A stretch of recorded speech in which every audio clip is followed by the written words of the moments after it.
morning, holy brothers and sisters! It is the 17th of Av, and in the Kitzur Likutei Moharan, today's lesson will be called Primordial Pollution. By drawing close to the true tzaddik, the pollution of the primordial snake departs from a person. Conversely, through attachment to a false leader, this pollution engulfs a person, God forbid. The more positivity and spirituality we include in our lives, the less room we have for physicality and impurities. We should fill ourselves with greatness. With faith, a person merits to experience God's loving kindness. Through this, the world will be renewed in the future, and the laws of nature will be nullified, and the world will be directed exclusively through divine providence and miracles. Then the new song will be sung. Since Emunah is what brings about all these supernatural things, the more we connect ourselves to Hashem, and the more infinity we have in our lives, the more we live above the laws of nature, and the more miracles we will witness. On Rosh Hashanah, a person must force himself to pray forcefully and with great power. Additionally, he must bind his prayers to the true tzaddik, who is extremely powerful and can pray in a state of strict judgment, as it is necessary to pray on Rosh Hashanah. Through this, the tzaddik merits to extract from the other side all of the Jewish vitality and holiness that the other side swallowed up.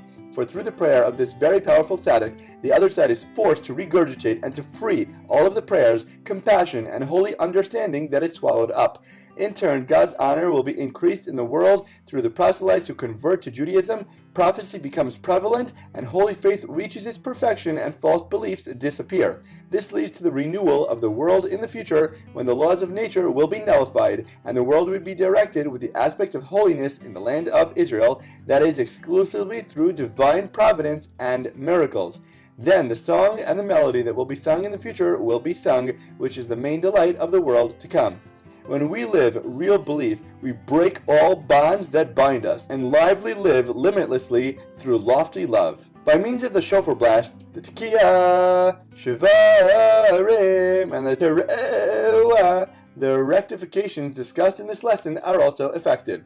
The tekiah blasts effect the revelation of God's honor and glory, while the teruah blast effect the spread of prophecy which results from the revelation of God's glory. The shivarim blast cause false beliefs to disappear and the holy faith to be rectified.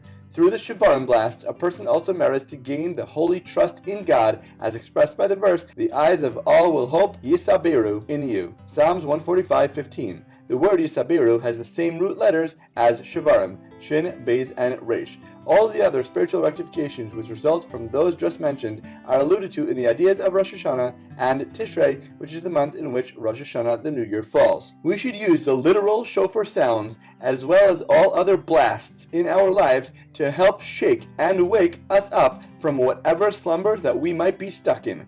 Open our eyes, our minds, and our hearts to our holy, loving Father in heaven.